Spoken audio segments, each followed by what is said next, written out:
Hi అండి, అందరికీ నమస్కారం. నేను మీ వేణుగోపాల్ రెడ్డి ఫ్రమ్ జోష్ ఇన్నోవేషన్స్ ప్రైవేట్ లిమిటెడ్, జోష్ ఇన్స్టిట్యూట్ ఆఫ్ ఫారెన్ లాంగ్వేజెస్, జోష్ ఓవర్సీస్ కన్సల్టెన్సీ మరియు ఎడినైన్ కెరీర్ గైడెన్స్ సంయుక్తంగా విద్యార్థుల కోసం అనేటువంటి అనేక వీడియోస్ చేస్తూ ఉన్నాం. ఇప్పుడైతే అప్లికేషన్స్ ప్రక్రియ ఏదైతే ఉందో, డిఫరెంట్ ఎగ్జామ్స్కి ఏదైతే ఉందో అప్లికేషన్స్ ప్రక్రియ ఊపందుకుంది. అనేక రకాలైనటువంటి నోటిఫికేషన్స్, అనేక రకాలైనటువంటి అప్లికేషన్స్ అయితే ఓపెన్ అయిపోయినాయి. ఇందులో మన తెలుగు విద్యార్థులు రాసేటువంటి ఒక ప్రధానమైనటువంటి ఎగ్జామ్ ఏంటంటే కర్ణాటకకు సంబంధించినటువంటి కామెడ్ COMED K 2025 అండి. ఇది నెక్స్ట్ ఇంకొక 10 days మాత్రమే లో అప్లికేషన్ అనేది క్లోజ్ అయిపోద్ది. కాబట్టి ఇంకా ఎవరైనా అప్లై చేసుకోకుండా ఉంటే తప్పనిసరిగా అప్లై చేసుకోండి.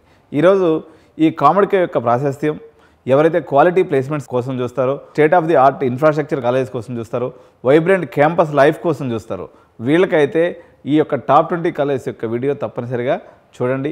ఈ టాప్ 20 కాలేజీలో అడ్మిషన్ తీసుకోవడం వల్ల మీ యొక్క క్యాంపస్ లైఫ్ దగ్గర నుంచి నెట్వర్కింగ్ కూడా విపరీతంగా బిల్డ్ అయ్యి మంచి క్యాంపస్ ప్లేస్మెంట్స్ వచ్చేటువంటి అవకాశం ఉంది. సో ఈ కామెడ్ K అంటే consortium of medical engineering and dental colleges of Karnataka. వీళ్ళందరూ కలిసి ఎగ్జామ్ కండక్ట్ చేస్తారండి. ఎవరైతే అండర్ గ్రాడ్యుయేట్ ఇంజనీరింగ్ కోర్స్ చదవాలనుకుంటున్నారో ఎగ్జామ్ రాయాల్సినటువంటి అవసరం ఉంది.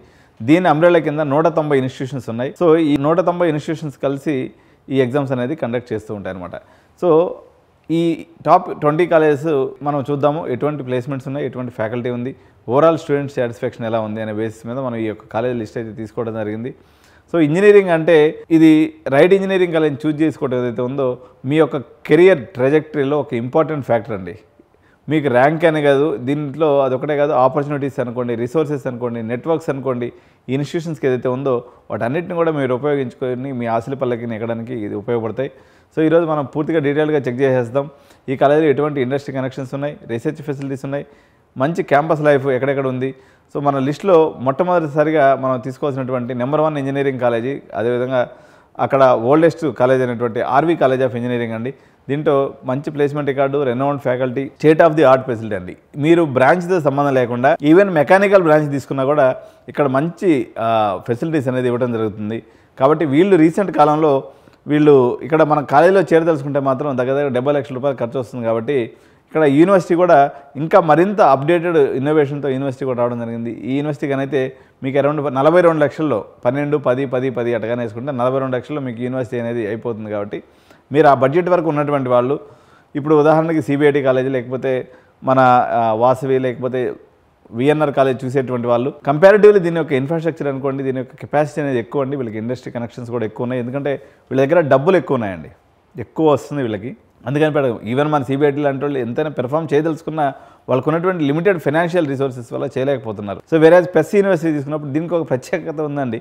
పెస్ అనేది కొంత అంత ఓల్డ్ యూనివర్సిటీ కాకపోయినప్పుడు కూడా వీళ్ళు హైయెస్ట్ యాన్యువల్ ఫీజు మేనేజ్మెంట్ సీటీకి అఫీషియల్గా చార్జ్ చేస్తున్నటువంటి యూనివర్సిటీ చెప్పొచ్చు. 12 లక్షలు ఇంటూ 4 సంవత్సరాలు 48 లక్షలు వీళ్ళు ఫీజే ఉందండి. మీకు ఇక్కడ సీట్ కావాలనుకున్నట్లయితే ప్లస్ 8 లక్షలు మళ్ళీ డొనేషన్ కూడా కట్టాలి. ప్రైవేట్లోకి వెళ్ళాలనుకున్నట్లయితే మీరు కామెడీకి రాసినట్లయితే మీకు దీంట్లో 3 lakhs ఫీజులోనే మీకు అయిపోతుంది ప్రయాణంకి. ఒకసారి చూసుకోండి. నెక్స్ట్ వచ్చేసి BMS కాలేజ్ ఆఫ్ ఇంజనీరింగ్ అండి. ఇది కూడా 75 years లెగసీ కలిగి ఉన్నటువంటి కాలేజీ, బెంగళూరులో ఉంది. డైవర్స్ స్టూడెంట్ కమ్యూనిటీని ఇది ఇప్పటివరకు తీసుకుంది అనమాట. దీని యొక్క కోడ్ వచ్చేసి BMSCE అనేటువంటి కోడ్తో ఉంటుంది. ఇది కూడా మంచి కాలేజీ. తర్వాత ఒక వైబ్ ఉన్నటువంటి మరో college MS Ramaiah institute of technology, Bengaluru. MS Ramaiah అంటే నాట్ ఓన్లీ ఇంజనీరింగ్ ఒకటే కదండి, వీళ్ళకి మెడికల్ కాలేజీలో కూడా వీళ్ళకి చాలా రెప్యుటేషన్ ఉంది. నేను ఎంతమందిని పేరెంట్స్ కనిపించినా అందరూ MS రామయ్య దగ్గర ఆగిపోతున్నారు. ఇటు మేనేజ్మెంట్ సీట్ అయినా అదే కాలేజీలో కావాలంటున్నారు, లేదా ఇక్కడ యూనివర్సిటీ తీసుకున్నప్పుడు మనకు 21.5 lakhలో MS రామయ్య యూనివర్సిటీ అయిపోతుంది. ఎగ్జాంపుల్ నేను తెలుగు ప్రజలకు చెప్పేది ఏంటంటే, సపోజ్ ఒకవేళ CBIT యూనివర్సిటీ స్టార్ట్ చేస్తుంది అనుకుందాం, లేకపోతే వాసవి వాళ్ళు యూనివర్సిటీ స్టార్ట్ చేస్తుంది అనుకుందాం, మీరు ఎంత పెద్ద ఎత్తున దానిపై ఆదరిస్తుంటారు. కానీ కర్ణాటకలో మీకు అదే MS రామయ్య అనేది టాప్ 3 పొజిషన్లో ఉంది, టాప్ 4 పొజిషన్లో ఉంది. మీరు అక్కడ వచ్చేసి మొత్తం 21.5 లక్షలు అయిపోతుంది. మీరు ఇప్పుడు టాప్ 10లో ఉన్నటువంటి కాలేజీ పోయేసి ఉదాహరణకి MVSR కాలేజీ పోయింది అనుకోండి, ఉదాహరణ 13-14 లక్షలు ప్లస్ కాలేజ్ ఫీజు కలుపుకుంటే అది కూడా 20 లక్షలు అవుతుంది. MVSR ఎక్కడో టాప్ 8లో ఉన్నటువంటి కాలేజీ, పెద్ద ఇన్ఫ్రాస్ట్రక్చర్ ఉండదు కంపారిటివ్లీ MS రామయ్యతో పోల్చి చూసుకున్నప్పుడు. మీరు MS రామయ్య అనేది ఒక పెద్ద brand, known brand, national wide brand. కాబట్టి ఒకవేళ మీరు ఆ బడ్జెట్ 20-22 లక్షల దాకా బడ్జెట్ ఉన్నటువంటి వాళ్ళు, హాస్టల్లో కలుపుకొని ఒక 30 లక్షలు పెడదలుచుకున్నటువంటి వాళ్ళు MS రామయ్య యూనివర్సిటీని ఆప్షన్ చేసుకోండి. ఒక 50 లక్షల బడ్జెట్ ఉన్నటువంటి వాళ్ళు MSRITని కూడా ఆప్ చేసుకోవచ్చు. నెక్స్ట్ వచ్చేసి Dayanand Sagar college of engineering అండి. వీళ్ళు కూడా టాప్ 5లో ఉన్నటువంటి కాలేజీ. ఉదాహరణకి మన లోకల్ కాలేజీలో తీసుకున్నప్పుడు గోకరాజ్ కింద తీసుకోవచ్చు, లేకపోతే మనకి ఆంధ్ర విషయంలో తీసుకున్నప్పుడు మన లక్కిరెడ్డి బాలరెడ్డి, లేకపోతే సిద్ధార్థ ఇంజనీరింగ్ కాలేజ్, ఈ టైప్లో కూడా దీన్ని మనం అనుకోవచ్చు ఆంధ్రప్రదేశ్కి సంబంధించి కంపారిజన్ తీసుకున్నప్పుడు. సో ఈ కాలేజ్ తీసుకున్నప్పుడు వచ్చేసి వీళ్ళకి కూడా దయానంద సాగర్ యూనివర్సిటీ ఉంది. దీనికి కూడా మీకు సరసమైన అంటే చాలా తక్కువ బడ్జెట్లో ఇక్కడ కూడా సీట్ అయిపోతుంది అనమాట. అన్ని కాలేజీలు ఇక్కడ ఏదైతే టాప్ 5 టాప్ 10 కాలేజెస్ ఉన్నారో అందరూ యూనివర్సిటీలు అయిపోయినాయి బెంగళూరులో. మనకు ఆంధ్రప్రదేశ్లో కూడా దాదాపు మంచి కాలేజెస్ అన్నీ కూడా యూనివర్సిటీ పడబట్టినాయి. దాని గురించి నెక్స్ట్ వీడియో నేను చేస్తాను. వేరే తెలంగాణలో తీసుకుంటే ప్రోగ్రెస్ అవుతూ ఉన్నాయి. నాకు తెలిసి ఇంకొక 2-3 ఏళ్లలో కూడా ఇక్కడ ఉన్నటువంటి టాప్ కాలేజెస్ అన్నీ కూడా యూనివర్సిటీస్ అయిపోతాయి. కాబట్టి ఇక తప్పదు, సిస్టమ్ అనేది వచ్చేసింది. ఒకప్పుడు అటానమస్ కాలేజీలు లేని పరిస్థితి నుంచి ఇప్పుడు అన్ని పెద్ద కాలేజీలు కూడా యూనివర్సిటీస్ అయిపోతున్నాయి. కాబట్టి మీకు ఇష్టమన్నా లేకపోయినా ఈరోజు సిస్టమ్కి అయితే అడాప్ట్ చేసుకొని మీరు ముందుకెళ్లాల్సినటువంటి అవసరం ఉంది. కాబట్టి యూనివర్సిటీస్ విషయంలో ఒకప్పుడు నేను కొంత వ్యతిరేకత చూపించేవాడిని. కానీ ఇప్పుడు సిచ్యువేషన్స్ అందరూ యూనివర్సిటీస్కి వెళ్ళిపోతున్నప్పుడు మనం దాన్ని వద్దని చెప్పడం ఎట్ట కరెక్ట్ కాదు. కాబట్టి మీరు చూసుకొని జాయిన్ అవ్వండి. నెక్స్ట్ పొజిషన్లో sir M Visvesvaraya institute of technology, దీన్ని MVIT అని కూడా అంటారు. ఇది రీసెర్చ్ ఓరియంటేషన్లో డెవలప్మెంట్లో స్ట్రాంగ్ అల్యూమిని నెట్వర్క్ కూడా కలిగి ఉంది. వీళ్ళు నిట్టి మీనాక్షి ఇన్స్టిట్యూట్ ఆఫ్ టెక్నాలజీ అండి. వీళ్ళది కూడా మొత్తం ఈ సంవత్సరం నుంచి 2025 అకాడమిక్ ఇయర్ నుంచి ఇది కూడా యూనివర్సిటీ అయిపోయింది. నిట్టే మీనాక్షి యూనివర్సిటీ అంటారు. ఇక్కడ వచ్చేసి సంవత్సరానికి 3.5 లక్షల ఫీజు అండి. అంటే 14 లక్షల రూపాయలు ఫీజు రూపంలో కట్టుకోవాలి. ఒక 2 లక్షల రూపాయలు డొనేషన్ ఉంటుంది. మీకు డైరెక్ట్గా సీట్ అయిపోద్ది. మీరు కోరుకున్న బ్రాంచ్లో అయిపోద్ది. ఒక 70% ఉంటే చాలు ఇంటర్మీడియట్లో. కాబట్టి మీరు టాప్ 5 కాలేజ్లో చదువుకోవాలి అనుకుంటే వీళ్ళ దగ్గర ఇంకా చాలా స్పెషలైజ్డ్ బ్రాంచెస్ కూడా ఉన్నాయి. రోబోటిక్స్, ఆటోమేషన్, ఆర్టిఫిషియల్ ఇంటెలిజెన్స్ బ్రాంచ్లో కూడా నిట్టి మీనాక్షి కాలేజీలో ఉంది. కాబట్టి ఈ రకంగా ఎవరైతే కొత్త బ్రాంచ్లు తీసుకోవాలనుకుంటారో, మోరోవరు ఈ నిట్టి మీనాక్షి కాలేజీలో ఏరోస్పేస్ ఇంజనీరింగు, ఏరోనాటికల్ ఇంజనీరింగ్కి ఇది చాలా ఫేమస్ కాలేజ్. ఆర్వీ కన్నా కూడా ఇది బాగుంటుంది. మనకి హైదరాబాద్లో తీసుకున్నప్పుడు మనకి IRE ఇంజనీరింగ్ కాలేజ్ కనిపిస్తుంది. అదేవిధంగా తమిళనాడులో తీసుకున్నప్పుడు హిందుస్థాన్ ఇంజనీరింగ్ కాలేజ్ అయితే ఉన్నాయో ఏవియేషన్ చాలా ఫేమస్ అనమాట ఈ కాలేజీలు. వేరాజ్ మనకి కర్ణాటక రాష్ట్రంలో తీసుకున్నప్పుడు నిట్టి మీనాక్షి ఇన్స్టిట్యూట్ అనేది ఏరోనాటికల్ ఇంజనీరింగ్ డిపార్ట్మెంట్ని చాలా అద్భుతంగా రన్ చేస్తుంది. వీళ్ళ యొక్క aeronautical, aerospace and robotics division ఏదైతే ఉందో, అంటే మెకానికల్ రెలవెంట్ డివిజన్ మొత్తం కూడా it is one of the strongest institute అని చెప్పొచ్చు కర్ణాటక రాష్ట్రంలో. ఎందుకంటే మోసపత్తులో పోయి కంప్యూటర్ సైన్స్ వద్దు, మేము రోబోటిక్స్ వైపుకి వెళ్తాము, మేము ఆటోమేషన్ వైపుకి వెళ్తాము, లేకపోతే మేము మెకానికల్లో ఇన్నోవేషన్స్ చేస్తాము, ఏరోస్పేస్కి వెళ్తాము, తర్వాత ఏరోనాటికల్కి వెళ్తాము, ఇట్లా ఆలోచించినటువంటి పిల్లలకి తక్కువ బడ్జెట్లో జస్ట్ 3.5 lakhs into 4 years ఒక 2 లక్షల రూపాయల డొనేషన్ అయితే మీకు సరే. మీకు కంప్యూటర్ సైన్స్ కూడా మీ యొక్క వైబ్లో ఆల్రెడీ ఉండిపోయింది. కాబట్టి ఇక్కడ మనం తీసుకోవాల్సినటువంటి ప్రత్యేకమైనటువంటి branch robotics, automation and artificial intelligence. ఈ బ్రాంచ్ అయితే వీళ్ళ దగ్గర డైరెక్ట్గా BTech, robotics, automation, artificial intelligence availability ఉంది. కాబట్టి అందులో యూనివర్సిటీ కూడా అయిపోయింది. కాబట్టి వీళ్ళు మరింత ఉధృతంగా ఈ కార్యక్రమాన్ని ముందుకు తీసుకెళ్తారని భావిస్తూ ఈ అడ్మిషన్లు కావాలనుకున్న వాళ్ళు తప్పనిసరిగా మనల్ని సంప్రదించండి. నెక్స్ట్ వచ్చేసి బెంగళూరు ఇన్స్టిట్యూట్ ఆఫ్ టెక్నాలజీ అండి. ఈ ఇన్స్టిట్యూట్కి వచ్చేసి మంచి ప్లేస్మెంట్ ట్రాక్ రికార్డు ఉంది. అదేవిధంగా టెక్ డ్రివెన్ ప్రోగ్రామ్స్ అన్నీ కూడా వీళ్ళు చేస్తూ ఉంటారు. నెక్స్ట్ మనకి JSS science and technology university మైసూర్లో ఉందండి. ఈ క్యాంపస్ కూడా పెద్ద క్యాంపస్, ఇన్ఫ్రాస్ట్రక్చర్ చాలా బాగుంటుంది. వీళ్ళు కూడా రీసెర్చ్ మీద ఎంఫసిస్ అనేది నడుస్తూ ఉంటుంది అనమాట. నెక్స్ట్ ఇన్స్టిట్యూట్ వచ్చేసి సిద్ధగంగా ఇన్స్టిట్యూట్ ఆఫ్ టెక్నాలజీ, ఇది తుముకూరులో ఉంది. దీనికి కూడా మంచి ప్లేస్మెంట్ రికార్డు ఉందండి. హోలిస్టిక్ డెవలప్మెంట్కి ఇది పెట్టింది పేరు. అంటే ఆటలు, పాటలు, ఈవెంట్స్, కల్చరల్ క్లబ్స్ అన్నీ కూడా ఈ సిద్ధగంగా ఇన్స్టిట్యూట్ ఆఫ్ టెక్నాలజీలో చాలా పెద్ద ఎత్తున నడుస్తూ ఉంటాయి అనమాట. నెక్స్ట్ కాలేజ్ వచ్చేసి NMAM ఇన్స్టిట్యూట్ ఆఫ్ టెక్నాలజీ. ఈ యొక్క లొకేషన్ వచ్చేసి దీని షార్ట్ ఫామ్ వచ్చేసి NMA MIT అంటారు. దీని యొక్క లొకేషన్ వచ్చేసి నిట్టే NITT అనేటువంటి లొకేషన్ ఉంటుంది. ఇది కూడా రీసెర్చ్ ప్రోగ్రామ్స్ ఉన్నాయి.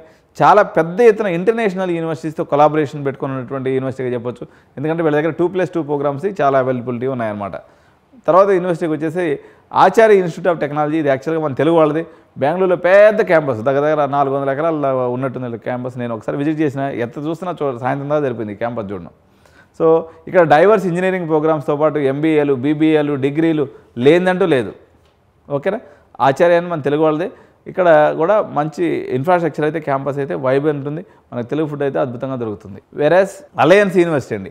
అలయన్స్ కానీ జైన్ కానీ ఇవన్నీ కూడా MBAకి చాలా ఫేమస్ ఉంటాయి. వీళ్ళు ఒక గత 10 ఏళ్ల నుంచి కూడా వీళ్ళు బీటెక్లో కూడా రావడం జరిగింది. ఇక్కడ కూడా ఇన్ఫ్రాస్ట్రక్చర్ చాలా అద్భుతమైనటువంటి ఇన్ఫ్రాస్ట్రక్చర్ ఉంటుంది. మీరు క్యాంపస్ విజిట్ చేస్తే ఇక్కడ ఫుడ్, అకామిడేషన్, కాలేజ్ అన్నీ కూడా మంచి అందుబాటులో ఉన్నటువంటి పరిస్థితి. కొంచెం రిమోట్గా అనిపిస్తుంది కానీ ఇన్స్టిట్యూషను, కానీ ఇన్ఫ్రాస్ట్రక్చర్ వైజ్ తీసుకున్నట్టయితే చాలా బాగుంటుందండి. స్టడీస్ వచ్చేసి మోడరేట్గా ఇప్పుడు ఎందుకు ఇది టాప్ 10లో ఉంది కాబట్టి దానికి తగ్గట్టు మీకు ఆ యొక్క పరిస్థితి అయితే ఉంది. ఇన్ఫ్రాస్ట్రక్చర్ విషయంలో మాత్రం హోలిస్టిక్ డెవలప్మెంట్లో ఈ యూనివర్సిటీకి మంచి పేరు ఉందని చెప్పాలి. నెక్స్ట్ వచ్చేసి RNS institute of technology Bengaluru అండి. ఇది మంచి ప్లేస్మెంట్ రికార్డ్ తోటే, మంచి ల్యాబ్స్ తోటే రాణిస్తున్నటువంటి మరో యూనివర్సిటీ. సో రేవా యూనివర్సిటీ అండి. ఇది కూడా beautiful university. They will focus on innovation, industry collaborations and excellent campus life చాలా బాగుంటుందండి. నెక్స్ట్ మనం తీసుకున్నప్పుడు క్రైస్ట్ యూనివర్సిటీ మీ అందరూ తెలుసు. బీబీఏ ఎంబీఏ అంటే బెంగళూరు వాసులకే కాదు సౌత్ ఇండియా మొత్తానికి క్రైస్ట్ యూనివర్సిటీ అనేది ఓల్డెస్ట్ యూనివర్సిటీ. వీళ్ళు ఇంజనీరింగ్లో కూడా ఉన్నారు. క్రైస్ట్ యూనివర్సిటీ అంటే మన సౌత్ ఇండియన్ ప్రైడ్ అండి. So it's one of the oldest university, చాలా బ్యూటిఫుల్ యూనివర్సిటీ అని చెప్పొచ్చు. సో ఇది well rounded education with strong emphasis on academics and placements వీళ్ళు చూస్తున్నటువంటి పరిస్థితి ఉంది. Next Oxford college of engineering and technology. ఇక్కడైతే మా అక్క కొడుకు నేను చేర్చేసాను. ఎప్పుడంటే అరౌండ్ 2004లో నేను అడ్మిషన్ చేస్తే ఆ అబ్బాయి వచ్చేసి ఇప్పుడు దగ్గర ₹1 కోటి ప్యాకేజ్కి వెళ్ళిపోయాడు. సో అప్పట్లో అది ఎంత ఉండే, 1,50,000 ఎంత ఫీజు ఉండే అప్పుడు నాకు గుర్తున్న కాడికి. ఆక్స్ఫర్డ్ పెద్దగా నేను అడ్మిషన్ చేయలేదు, కానీ అప్పుడెప్పుడో చేసిన. ఎందుకంటే మనం ఎప్పుడు కూడా ఫోకస్ అంతా కూడా టాప్ 10 మధ్యలో ఉంటాం. కిందకి దిగి అడ్మిషన్లు ఎప్పుడు నేను ఎక్కువ చేయను చిన్న కాలేజ్లో, అదర్ స్టేట్స్ కాబట్టి. మనం వీలైన కాడికి ఫోకస్ అంతా కూడా టాప్ 10 మీదే ఉంటుంది నా దృష్టి. ఎందుకంటే మంచి లెగసీ లేకపోతే మళ్ళీ పిల్లలు ఏదైనా ఇబ్బంది పడతారు. మనకి ఇప్పుడు యూనివర్సిటీ రూపంలో వచ్చేసి ఉన్నాయి. దగ్గరగా మనకి 20-25 లక్షలు 30 లక్షల ప్యాకేజ్ అయితే మంచి టాప్ 5 టాప్ 10లో వస్తున్నప్పుడు కింద దాకా వెళ్తుకోవడం అనే ఆలోచన. కానీ ఇప్పుడు అలయన్స్లో తీసుకున్నప్పుడు మనకి ఒక 10 లక్షల రూపాయలు అయితే మీకు మొత్తం కాలేజీ డిగ్రీ అయిపోతుంది. కాబట్టి దీనికన్నా పైన ర్యాంకింగ్లో ఉంది. వీళ్ళ దగ్గర కొంచెం ఫీజు ఎక్కువ ఉంటుంది, ఎందుకంటే వీళ్ళ దగ్గర స్పెషలైజేషన్స్ బాగున్నాయి, ఇండస్ట్రీ ఎక్స్పోజర్ కూడా బాగానే ఉంది. నెక్స్ట్ ఇన్స్టిట్యూట్ తీసుకున్నప్పుడు కేంబ్రిడ్జ్ ఇన్స్టిట్యూట్ ఆఫ్ టెక్నాలజీ అండి. సో వీళ్ళు వచ్చేసి ఇన్నోవేషన్ డ్రివెన్ ప్రోగ్రామ్స్ చాలా చేస్తుంటారు. ఫ్యాకల్టీ కూడా మంచి పేరు ఉంది, ఫీడ్బ్యాక్ ఉంది పిల్లల్లో. తర్వాత ఇన్స్టిట్యూట్ వచ్చేసి కేఎల్జీ టెక్నాలజికల్ యూనివర్సిటీ అండి. ఇది హుబ్లీలో ఉంది. ఇది కూడా oldest college. Research and entrepreneurship మీద వీళ్ళు ఫోకస్ పెడుతూ ఉంటారు. నెక్స్ట్ వచ్చేసి new horizon college of engineering అండి. ఇది మారతల్లి సెంటర్లో ఉంటుంది, చాలా సిటీలో. ఇప్పుడు ఉదాహరణకి ఎట్లా చెప్పాలంటే మనకి జేఎన్టీ కూకట్పల్లి ఎట్లా ఉంటుందో, లేదా ఉస్మానియా యూనివర్సిటీ మనకి ఎట్లా నడిబొడ్డులో ఉందో సిటీలో, ఈ కాలేజ్ కూడా అలా ఉంటుంది. చుట్టూ కాబట్టి హాస్టల్ ఉన్నాయి. ఇక్కడ వచ్చేసి హాస్టల్ ఫీజు జర ఎక్కువ ఉంది, 2.5 లక్షల పైనే ఉంటుంది. వేరే కాలేజ్ ఫీజు తీసుకున్నప్పుడు 6 లక్షల డొనేషను, 3.5 లక్ష కాలేజ్ ఫీజుగా దీని అయితే ఉంది. 6 lakhs డొనేషన్ కట్టుకున్నట్టు. వీళ్ళ దగ్గర ఎప్పుడైనా గుర్తుపెట్టుకోండి, ఎవరైనా న్యూ హారిజన్ కాలేజ్లో సీటీ తీసుకోవాలి, మా వాళ్ళు వైబ్రెంట్ సిటీలో బెంగళూరు మధ్యలో ఉండాలి అనుకున్నటువంటి పిల్లలు ఎవరైతే ఉంటారో, ఎవ్రీ 1 monthకి ఒక 2 లక్షల కాడికి డొనేషన్ అయితే పెరుగుతూ పోతుంది. లాస్ట్ ఇయర్ అయితే దగ్గర 16 లక్షలు కూడా డొనేషన్ పోయింది ఒకనొక టైంలో ఇది. సో ఇప్పుడైతే 6 లక్షలు నడుస్తుంది. కాబట్టి న్యూ హారిజన్ తీసుకోదలుచుకున్నటువంటి వాళ్ళు జర ఎర్లీ అడ్మిషన్ ప్రాసెస్ని తీసుకోవటమే మంచిదన్నమాట.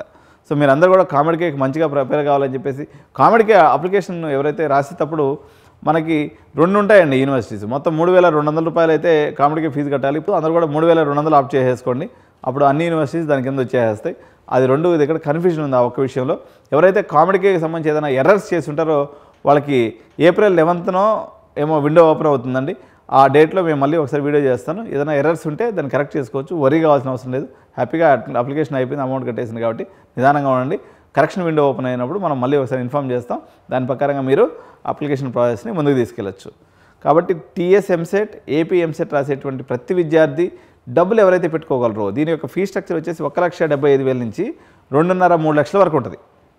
కాబట్టి ఈ బడ్జెట్ పెట్టుకోగలిగినటువంటి మంచి క్యాంపస్కి వెళ్ళి చదువుకోదలుచుకున్నటువంటి ఇన్ఫ్రాస్ట్రక్చర్లో అయితే తమిళనాడు కాలేజెస్లో కన్నా కూడా బెంగళూరు కాలేజ్ ఒక రకంగా టాప్. నాట్ ఓన్లీ మన సౌత్లోనే కాదు, ఈవెన్ ఎంటైర్ ఇండియాలో తీసుకున్నప్పుడు కూడా మంచి ఇన్ఫ్రాస్ట్రక్చర్ కలిగినటువంటి కాలేజెస్ అయితే మనకి బెంగళూరులో ఉండడం అనేది జరిగింది. కాబట్టి ఈ రకంగా మీరు కామెడీకి ఎగ్జామ్ రాసుకొని ఎవరు మిస్ చేసుకోకుండా అప్లికేషన్ వేసుకోవాలని తెలియజేస్తూ, ఇలాంటి అప్లికేషన్స్ అన్నింటినీ కూడా మీకోసం మేము ఎప్పటికప్పుడు చేసి పెట్టి మా వైపు నుంచి అన్ని అప్లికేషన్స్ చేసి పెడతాం. కాబట్టి ఎవరైనా కెరియర్ గైడెన్స్ తీసుకోవాలనుకున్నట్లయితే ₹10,000 కానీ పే చేసినట్లయితే మీకు ఐఎస్ఐ కానీ, సిఎంఐ కానీ, ఐఎస్సిఎస్సి కానీ, ఐఐటి కానీ, తర్వాత ఎన్ఎఫ్ఎస్యు కానీ, ఇట్లా దునియా ఫరక్ ఎగ్జామ్స్, మంచి నేషనల్ ఎంట్రన్స్ ఎగ్జామ్స్ కూడా ఉన్నాయి. వీటన్నిటి కూడా మీ అప్లికేషన్స్ పెట్టించడంతో పాటు మీ పిల్లవాడు కాలేజీలో చేరేంతవరకు అడుగడుగున మీకు వెన్నంటి ఉండి మీకు సలహాలు ఇచ్చి, తద్వారా మీకు మంచి ఇన్స్టిట్యూషన్లో సీటు పొందడానికి 89 కెరీర్ గైడెన్స్ సర్వశక్తులా మీకు వడ్డీ పనిచేస్తుంది. కాబట్టి ఫినాన్షియల్గా వైబిలిటీ ఉన్నటువంటి పేరెంట్స్ ఎవరైతే ఉన్నారో వాళ్ళు మా సర్వీస్ని తీసుకోవాలని తెలియజేస్తూ, ఇటువంటి మంచి మంచి వీడియోలు నేను చేస్తూ ఉంటాను. కాబట్టి నేను చేసిన వీడియో చేసినట్టు మీకు ఎప్పటికప్పుడు అందాలి అనుకున్నట్లయితే ఛానల్ని సబ్స్క్రైబ్ చేసి దాని పక్కనే ఉన్నటువంటి బెల్ బటన్ కానీ నొక్కినట్లయితే నేను చేసే ప్రతి వీడియో మీకు నోటిఫికేషన్ రూపంలో వస్తుంది. మీకు ఇది ఒక అవేర్నెస్ వీడియోగా ఎడ్యుకేషన్ సంబంధించి, ఎందుకంటే ప్రతి పేరెంట్కి మనం కాలేజ్ లైఫ్ వదిలిపెట్టేసిన తర్వాత ఇప్పుడు మన పిల్లలు వెళ్ళేటప్పుడు తెలుసుకునేటువంటి అప్డేట్స్ అన్నీ కూడా అవుట్డేటెడ్ అప్డేట్స్ ఉంటాయి. మీకు కరెంట్ అప్డేట్స్, కరెంట్ ఇన్ఫర్మేషన్ ఎక్కడ మిస్ అవ్వకుండా తెలుసుకోవాలనుకుంటే మాత్రం ఎడ్యుకేషన్ కెరీర్ గైడెన్స్ని మీరు సబ్స్క్రైబ్ చేసుకొని బెల్ బటన్ నొక్కితే వస్తుంది. ఇటువంటి ఇన్ఫర్మేషన్ వీడియోస్ని నాకు చేయాలంత మరింత మోటివేషన్ ఉండాలన్నట్లయితే మీరు ఛానల్ని లైక్ చేయండి. అదేవిధంగా మీ స్నేహితులందరూ కూడా షేర్ చేయండి. జై హింద్, జై భారత్.